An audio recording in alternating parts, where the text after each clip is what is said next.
महाकुंभ मेला भारत में आयोजित होने वाला एक विशाल मेला है, जिसमें करोड़ों श्रद्धालु हर 12वें वर्ष प्रयाग, हरिद्वार, उज्जैन और नासिक में से किसी एक स्थान पर एकत्र होते हैं और नदी में पवित्र स्नान करते हैं। ज्योतिषीय गणनाओं के अनुसार ये मेला पौष पूर्णिमा के दिन आरंभ होता है और मकर संक्रांति इसका विशेष ज्योतिषीय पर्व होता है। इस दिन को विशेष मंगलकारी माना जाता है, क्योंकि ऐसा माना जाता है इस दिन स्नान करने से आत्मा को उच्च लोकों की प्राप्ति सहजता से हो जाती है। यहाँ स्नान करना साक्षात स्वर्ग दर्शन माना जाता है।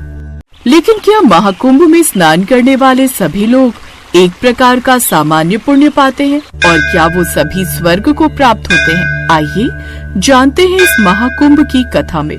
संगम घाट पर बड़ी भीड़ लग रही थी। भगवान शिव और माँ पार्वती आकाश से भ्रमण के लिए निकले थे। तभी पार्वती की नजर धरती लोक पर संगम घाट पर जाती है। इतनी भीड़ देख माँ पार्वती ने भगवान शिव से कहा, स्वामी, इस जगह इतनी भीड़ क्यों है?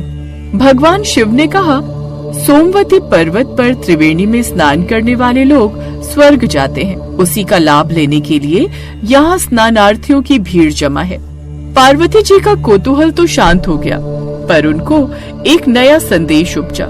उन्होंने कहा, लेकिन स्वामी, इतनी भीड़ लायक तो स्वर्ग में जगह ही नहीं है। ये सब कैसे आ पाएंगे स्वर्ग में? तब भगवान शिव बोले, शरीर को गीला करना एक अलग बात है, लेकिन मन की मलिनता को धोने वाला स्नान करना जरूरी है। मन को धोने वाले ही स्वर्ग जाते हैं। ऐसे जो लोग होंगे उन्हीं को स्वर्ग मिलेगा।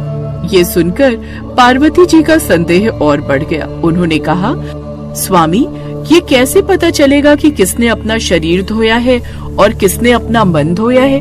तब भगवान शिव ने कहा, ये कार्य से जाना जाता है। तब माँ पार्वती बोली, स्वामी, मुझे कुछ समझ नहीं आ रहा, आप प्रत्यक्ष उदाहरण देकर समझाइए ना। उनके इतना कहते ही भगवान शिव ने एक कुरूप बूढ़े कोढ़ी का रूप बनाया और माँ पार्वती को बेहद ही सुंदर सजा दिया। फिर दोनों वहाँ घाट पर गए और लोगों की भीड़ के बीच बैठ गए। स्नान करने वालों की भीड़ उन्हें देखने के लिए रुकने लगी और कुछ लोग उनसे पूछने लगे, तुम इतनी सुंदर स्त्री होकर इस कुरूप कोढ़ी के साथ क्या कर रही हो? फिर पार्वती जी भगवान शिव का रटाया हुआ विवरण सुनाती रही और बोली, ये कोढ़ी मेरा पति है। कुंभ स्नान के लिए हम लोग यहाँ आए हुए हैं। गरीबी के कारण इन्हें कंधे पर रख कर लाई हूँ। हम दोनों बहुत थक गए हैं, इसलिए थोड़ा आराम करने के लिए हम लोग यहाँ बैठे हैं। उधर आने जाने वाले बहुत लोगों की नीयत उस सुंदर स्त्री को देखकर बिगड़ती थी। वो उस सुंदर स्त्री को देखकर उससे अपने कोढ़ी पति को छोड़कर उनके साथ चलने की बात कहते थे। ये बात सुनकर माँ पार्वती लज्जा से गड़ गई और भोलेनाथ से बोली, भला ऐसे भी लोग कुंभ स्नान करने के लिए आते हैं क्या? ये देखकर वो बड़ी ही निराश हुई। ऐसे ही शाम बीत गई। फिर वहाँ एक उदार व्यक्ति आया। उसने उन दोनों से वहाँ रहने का कारण पूछा तो पार्वती जी की बात सुनकर उसकी आंखों में आंसू आ गए। उसने उनसे सहायता का प्रस्ताव किया। उसने कहा, मैं आपकी सहायता करना चाहता हूँ।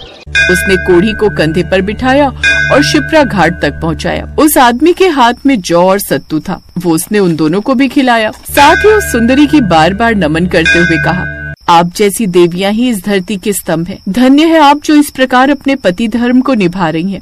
ये कहकर वो आदमी वहाँ से चला गया। अब पार्वती जी को सब समझ आ गया। अब देवी पार्वती और भगवान शिव उस स्थान से उठे और कैलाश पर्वत पर आ गए। तब भगवान शिव ने माँ पार्वती से कहा, देखा पार्वती, इतने लोगों में सिर्फ वही एक व्यक्ति था जिसने मन को धोया और कुंभ का रास्ता बनाया। कुंभ स्नान का महत्व तो सही है, लेकिन उसके साथ मन भी धोना आवश्यक है।